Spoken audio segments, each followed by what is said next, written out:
بسم الله نبدأ. الصلاة والسلام على سيد المرسلين. رح نحل دورة 2024 لمادة الرياضيات. هي الصفحة الأولى. أولا أجب عن الأسئلة الثلاثة الآتية. 40 درجة للسؤال الأول. السؤال الأول: في كل مما يأتي 4 إجابات مقترحة، واحدة فقط منها صحيحة دل عليها. 1. ABC مثلث قائم بA ومتساوي الساقين، عندئذ ساين الزاوية B يساوي. هلأ أنا رح حل على جنب وبعدين حط الإجابة الصحيحة. شوفوا عندي مثلث قائم الزاوية، عم يقول لي قائم وين؟ قائم بA، هي A B C، اسم المثلث ABC. طيب قال لي متساوي الساقين، معناته هي قد هي. عرفت إنه هي 45 وهي 45. مين بده ساين الزاوية ب. تعالوا نطالعها. ساين الزاوية ب هي المقابل على الوتر. طيب مين المقابل للزاوية ب؟ هي AC، هي AC. مين الوتر؟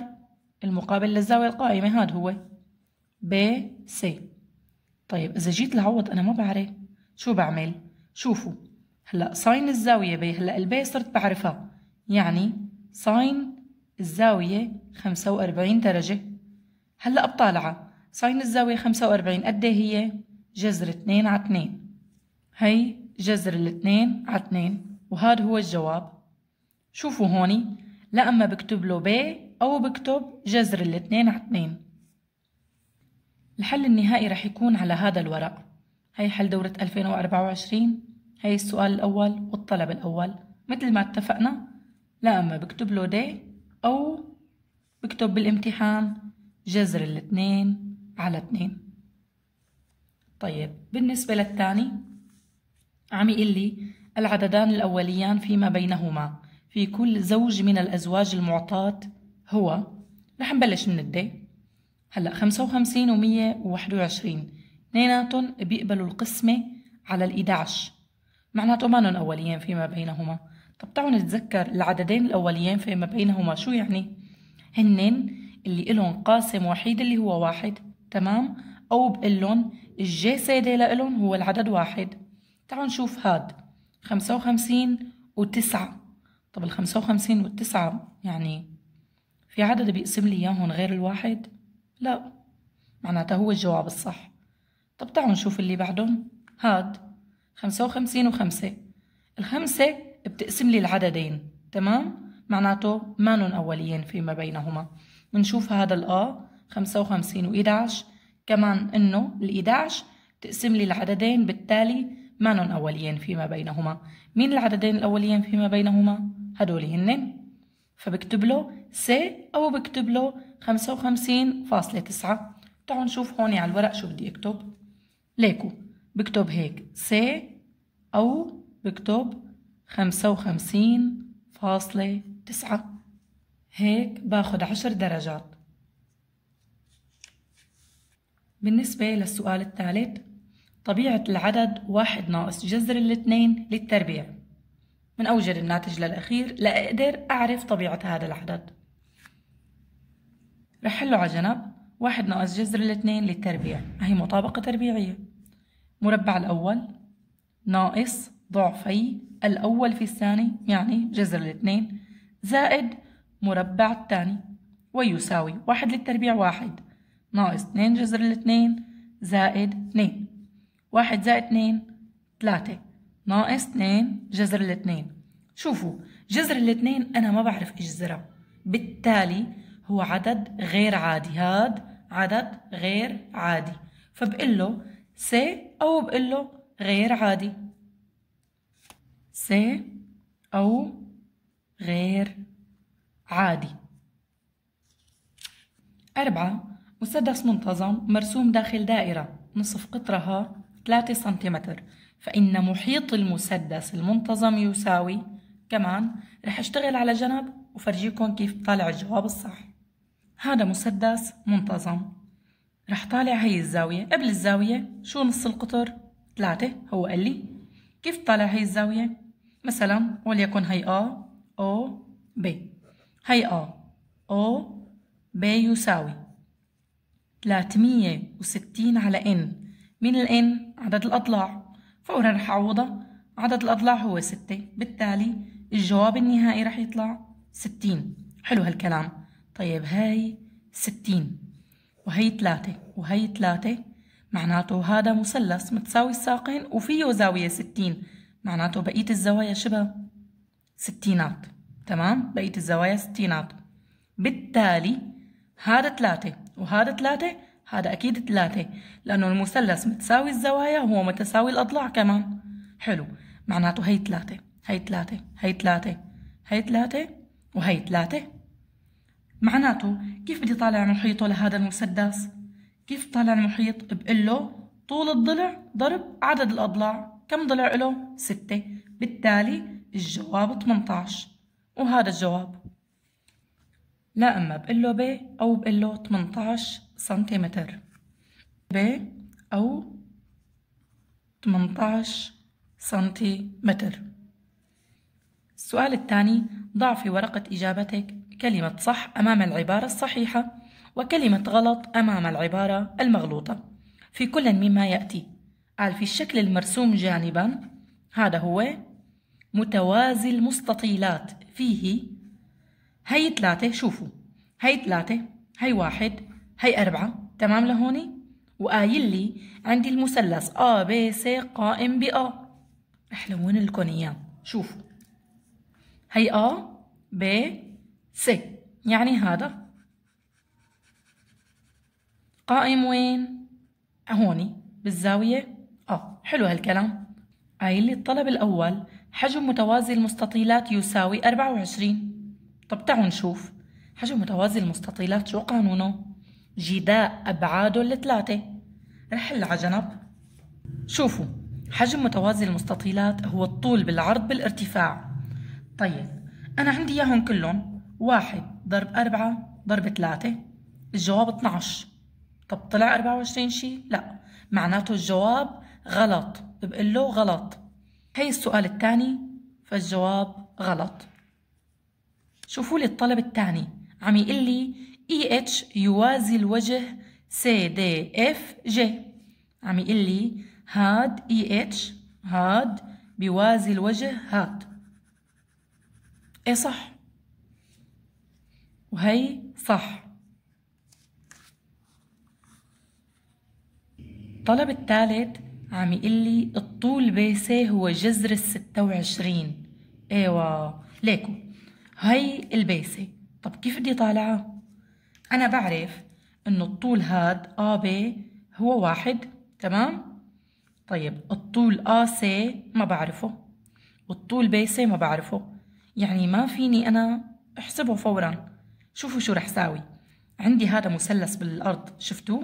هذا المثلث بالأرض اللي هو AEC قائم بإي. رح نحسب منه AC وبعدين بنحسب البيسة من هذا المثلث. عرفتوا اللي هو ABC. رح اشتغل كل هذا الكلام على جنب وبعدين لكم انه شو رح يطلع معي الجواب. او تعالوا نشوف هوني، على فرض اني انا حسبت هلا القاسي، هذا الطول 4 وهذا الطول من هون لهون هو 3، صح؟ هيك وهاد 3 اللي هو A3 والإي سي 4، معناته رح يطلع معي القاسي 5 بحسب مبرهن فيثاغورس. بعدها هي 5 وهي 1، فرح تطلع هي إجباري جذر 26 لأنه 5 للتربيع 25 و1 للتربيع 1 1 زائد 25 26 26 تطلع هي إنه جذر البيسة للتربيع هي جذر 26. تمام؟ رح حل على كلين هذا الكلام كلياته على جنب. شوفوا طلاب هي الرسمة قدامكم، بقول له هلا نحسب هذا على جنب. هذا الكلام أنا بيهمني اكتب صح أو بيهمني اكتب بس غلط، ماشي؟ يا صح يا غلط. نحسب الآ سي بحسب مبرهنة فيثاغورس على المثلث. طبعا يعني ما في داعي لهي الكتابة. أنو مثلث A E C القائم في إي. حلو هالكلام. شوفوا AC للتربيع ويساوي AE للتربيع زائد EC للتربيع. منعوض. أنا بدي AC. طب AE قد ايه؟ ال AE هي 3 وهي للتربيع زائد ال EC 4 للتربيع ويساوي 9 زائد 16. بالتالي طلعت 25. معناته ال AC للتربيع طلعت معي 25. أنا عم أسرع لأنه ما فيها شيء. أنتم متمكنين من مبرهنة فيثاغورس. وهذا يؤدي بالجذر ال AC رح تطلع معي 5. حلو هالكلام. هلأ بدي أحسب المطلوب. بقول له نحسب البي سي بحسب كمان مبرهنة فيثاغورس على المثلث ABC القائم في A. منكفي هي البي سي للتربيع، يعني الوتر للتربيع يساوي AB للتربيع زائد AC للتربيع. منعوض. الAB قد ايه؟ 1 للتربيع. الAC هلا أنا حسبتها 5 للتربيع ويساوي 1 للتربيع 1، 5 للتربيع 25. الجواب بيطلع 26. معناته بالجذر البيسة بتطلع جذر ال 26. ايوه معناته صح. وهون بكتب له صح. السؤال الثالث: انسخ على ورقة إجابتك ثم أكمل العبارات الآتية لتكون كل منها صحيحة. هي الأول وهي الثاني. 2x ناقص فراغ مضروبة بفراغ زائد فراغ يساوي فراغ ناقص 25. 2 11 زائد 6 جذر الاثنين يساوي فراغ زائد جذر الاثنين للتربيع. رح حلهم اثنيناتهم هوني.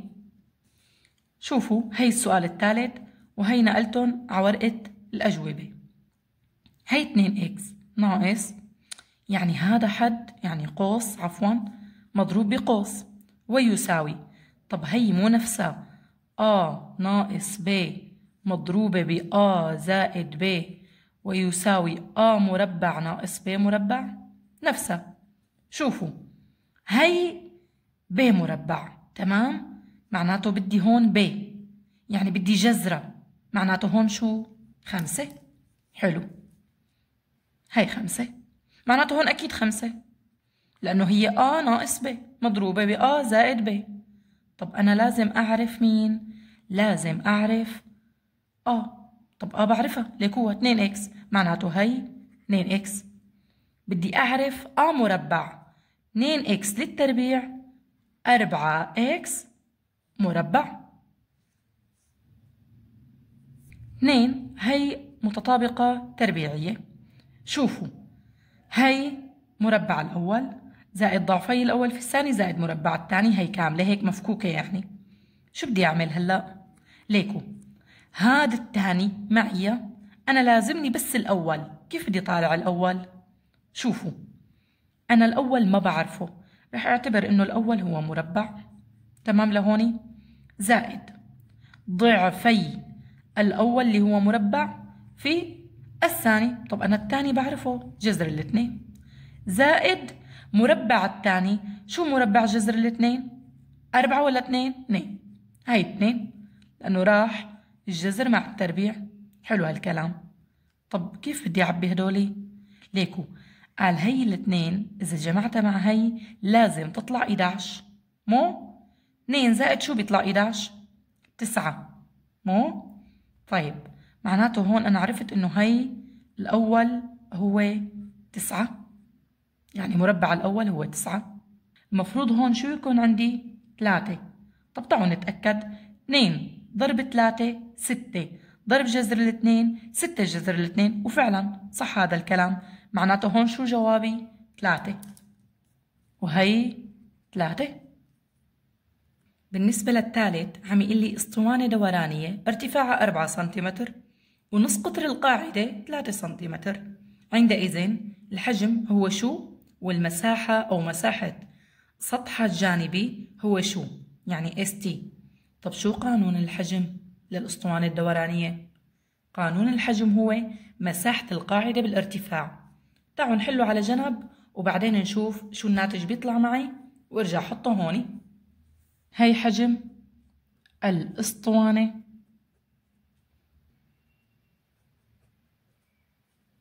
يساوي مساحة القاعدة ضرب الارتفاع. V يساوي S ب H. طب أنا الإس بعرفها شي؟ لا، رح أقول إنه هي نجمة وروح احسب مساحة القاعدة. نحسب مساحة القاعدة. مساحة القاعدة هي نفسها مساحة الدائرة، يعني S يساوي بR مربع، يعني أنا بعرف نصف القطر قد ايه؟ 3 للتربيع، ويساوي 9 ب. منعوض بنجمة، نعوض في نجمة نجد V يساوي مساحة القاعدة 9 ب طلعت معي، والارتفاع 4. 9 ضرب 4 36، والبي بحطها، فجوابي 36. هي أول فراغ. طب الفراغ الثاني بده المساحة الجانبية. شو قانون المساحة الجانبية؟ هو محيط القاعدة بالارتفاع. كمان رح نحسبه، بقول له المساحة الجانبية يساوي محيط القاعدة ضرب الارتفاع. اس تي يساوي محيط القاعدة، المحيط ضرب الارتفاع. طب شو محيط القاعدة؟ هو نفسه محيط الدائرة. محيط الدائرة هو 2 بي ار ضرب الارتفاع، ويساوي 2 بي. نص القطر قديش؟ 3 ضرب 4، ويساوي 2 ضرب 3 6 بي ضرب 4. 6 ضرب 4 24 بي. تمام؟ وهذا الجواب الثاني. بيجي لهون بحط 36 بي، وهون بحط 24 بي. ثانيا حل التمارين الأربعة الآتية، 75 درجة لكل تمرين. التمرين الأول ليكن التابعان F و J المعرفان بالعلاقتين. الF X عاطيني إياها 2X ناقص 3 مضروبة ب 2X زائد 1، بينما الجي X قايل لي 2X ناقص 3 للتربيع زائد 8X ناقص 12 المطلوب. هي الطلب الأول قايل بده احسب صورة 3/2، يعني F 3/2، وكمان بده الجي للناقص نص. الطلب الثاني انشر الجي اكس واختزله. رح حل الطلبين بقفا بعض على ورقة الأجوبة. هي ثانيا، هي التمرين الأول، وهي الاف اكس، وهي الجي اكس. هي الطلب الأول بده مين؟ بده اف 3/2. بنعوض ويساوي هي 2 مضروبة بالاكس بكبة وبحط بدالها 3/2 ناقص 3 مضروبة ب2 كمان ضرب الاكس بحط بدالها 3/2 زائد 1. هلأ بختصر، هي الاثنين بتروح مع هي الاثنين كونه هون في ضرب، كمان نفس الكلام هوني، ويساوي من أول حد بقي معي 3، من تاني حد 3، هون بقي معي 3 زائد 1. 3 ناقص 3 0 مضروبة ب4. 0 ضرب 4 0، معناته وهذا يؤدي F 3/2 طلع معي الجواب 0. هلأ بدي جي للناقص نص. هي جي ناقص نص ويساوي، منعوض بالجي.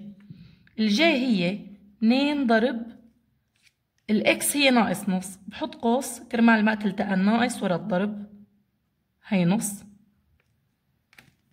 ناقص 3 والكل للتربيع زائد 8 مضروبة بناقص نص، هي ضرب ناقص نص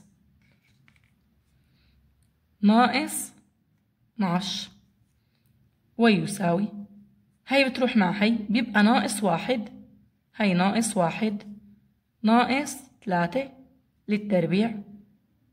هوني شوفوا شو بدي أعمل، هي 8 مع 2 بضل 4 زائد 4 ضرب ناقص 1 ناقص 4، وهي ناقص 12.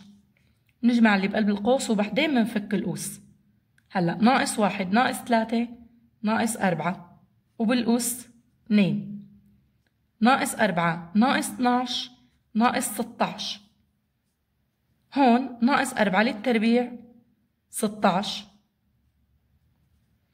والناقص 16 هي تنزل، فالجواب 0 ويساوي 0. معناتها ج للناقص نص طلع معي الجواب 0. هي ج للناقص نص ويساوي 0. شوفوا الاف لل3 على 2 طلع 0 والجي للناقص نص طلع معي كمان 0. هي الطلب الأول خالص. الطلب الثاني قايل لي انشر الجي اكس واختزله. هي الطلب الثاني رح احط لكم الجي اكس قدامكم. هي جي اكس ويساوي 2 اكس ناقص 3 للتربيع زائد 8 اكس ناقص 12. هي مطابقة تربيعية بنفكها. مربع الأول 4 اكس مربع ناقص ضعفي الأول في الثاني 12 اكس زائد مربع الثاني اللي هي 9. بقي معي زائد 8 ناقص 12 بننزلهم، عفوا زائد 8 اكس ناقص 12. نجمع الحدود المتشابهة. هلأ الأربعة اكس مربع ما لها شبيه، الناقص 12 اكس مع ال 8 اكس إشارة الكبير وبطرح ناقص 4 اكس. التسعة مع ال 12 ناقص 3. معناته فكت الجي اكس تطلع الناتج الأخير بعد الاختزال 4 اكس مربع ناقص 4 اكس زائد أو ناقص 3. الطلب الثالث اللي يحلل الجي اكس إلى جداء عوامل من الدرجة الأولى. شوفوا هي الجي اكس حطيتها قدامكم. طب كيف بدي حلل؟ يعني كيف بدي اسحب عامل مشترك؟ عندي حد أول ثاني ثالث. طب تعالوا على هدول الحدين نسحب الأربعة عامل مشترك منها ويساوي 2 اكس ناقص 3 للتربيع زائد سحبت الأربعة عامل مشترك جوا بقي معي 2 اكس ناقص 3. حلو هالكلام. هلأ صار عندي حد أول وحد تاني وفيهم شي مشترك اللي هي 2 اكس ناقص 3 نسحبها. سحبت 2 اكس ناقص 3 عامل مشترك، فتحنا قوس كبير. من الحد الأول بقي معي 2 اكس ناقص 3 ومن الحد الثاني بقي معي زائد 4 ويساوي هي 2 اكس ناقص 3 هوني 2 اكس مثل مو هي ناقص 3 زائد 4 زائد 1 وهي الجي اكس حللتها. الطلب الرابع استنتج أن اف اكس تساوي جي اكس ثم جد حلول المعادلة جي اكس يساوي 0. طب نحن من الطلبات اللي قبل عرفنا أنه هن متساويات.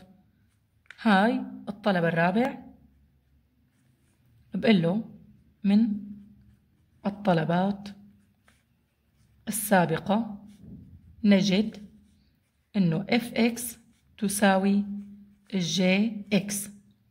اللي بده حلول هي المعادلة الجي اكس هي 0. طب بما أنه الاف اكس بتساوي الجي اكس بدل ما أقول جي اكس تساوي 0 بقول له اف اكس تساوي 0. معناته هي اف اكس تساوي أو بقول له بما أن اف اكس تساوي الجي اكس معناته الاف اكس مين هي بالأساس طالعة معي أو عاطيني إياها 2 اكس ناقص 3 مضروبة ب 2 اكس زائد 1 ويساوي 0. هلأ إما الحد الأول أو الجداء الأول 0 أو الثاني 0. يعني بقول له إما 2 اكس ناقص 3 تساوي 0 وهذا يؤدي 2 اكس تساوي 3 وهذا يؤدي الاكس تساوي 3 على 2 أو 2 اكس زائد 1 تساوي 0 وهذا يؤدي 2 اكس تساوي الناقص 1 وهذا يؤدي الاكس تساوي الناقص نص. التمرين الثاني لتكن المتراجحة 3 اكس زائد 2 على 4 أصغر من الاثنين. المطلوب أي من الأعداد هدولي هي حل هي المتراجحة وأيها ليس حلا مع التعليل. أعطيني الأعداد 0 و5 و6. هلا بدنا نعوض لنشوف. رح أعوض العدد 0 بالمتراجحة، بقول له نعوض العدد 0 في المتراجحة نجد. شوفوا هي 3 بدل الإكس كبيتها وحطيت 0 زائد 2 على 4 أصغر تماما من الاتنين. طيب 3 ضرب 0 0 زائد 2 على 4 أصغر تماما من الاتنين. 0 زائد 2 2 على 4 أصغر تماما من الاتنين. أكيد النص أصغر من الاتنين لأنه هي 2 على 4 هي نص، ليكو نص أصغر تماما من الاتنين. هل النص أصغر تماما من الاتنين؟ إيه، معناته محققة. بالتالي هي حل لهي المتراجحة. بقول له بالتالي العدد 0 حلا للمتراجحة. نفس الكلام بيشتغل بالنسبة للعدد 5 وبالنسبة للعدد 6. شوفوا كيف بيشتغل. نعوض العدد 5 في المتراجحة نجد هي 3 وبدل الصفر أو الإكس بحط 5 زائد 2 على 4 أصغر تماما من الاتنين. 3 ضرب 5 15 زائد 2 على 4 أصغر تماما من الاتنين.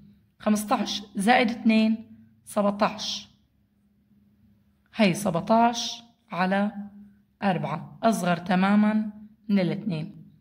هلأ ليكو إذا ضربت الطرفين ب4 فبتصير 17 أصغر تماما من 8. هل هذا الكلام محقق؟ أكيد لا، فبقول له غير محقق.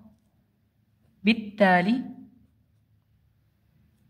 العدد 5 ليس حلا للمتراجحة. نفس الكلام بالنسبة للعدد 6. نعوض العدد 6 في المتراجحة نجد هي 3 وبدل الإكس بحط 6 زائد 2 على 4 أصغر تماما من الاتنين. 3 ضرب 6 18 زائد 2 على 4 أصغر تماما من الاتنين.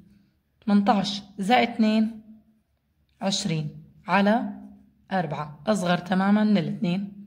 20 على 4 5.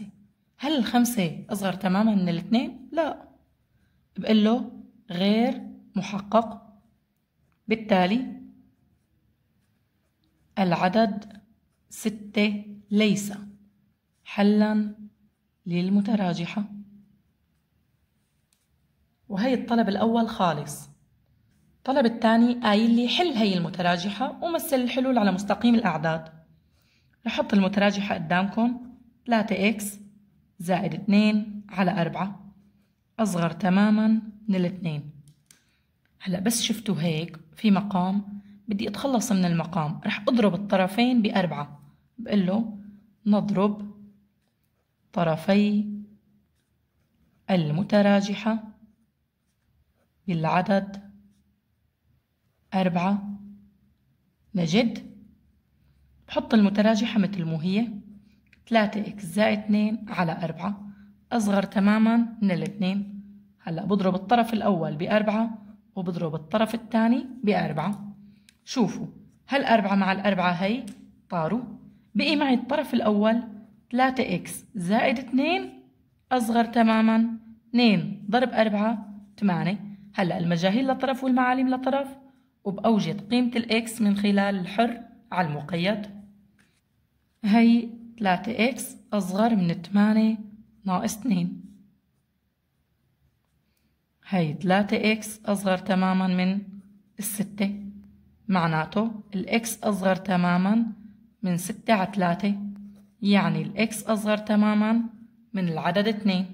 رح نمثل الحلول على مستقيم الأعداد. هاي مستقيم الأعداد، هاي 0، هاي 1 وهي 2.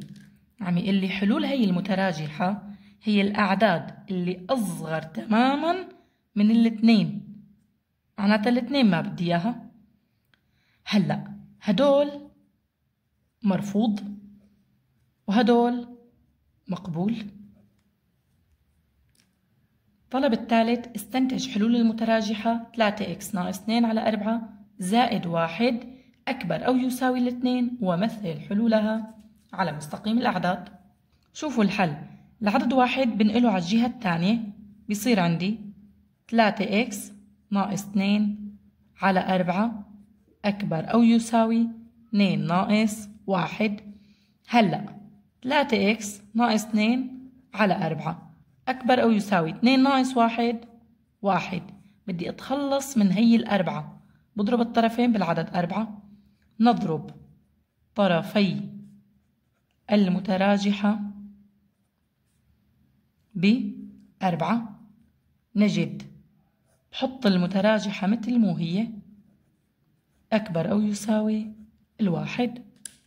هي ضربت الطرف الأول ب4 وهي ضربت الطرف الثاني ب4. شوفوا هالأربعة مع الأربعة طارت، بقي معي الطرف الأول 3x ناقص 2 أكبر أو يساوي 1 ضرب 4. هلأ متراجحة بسيطة ما فيها شي.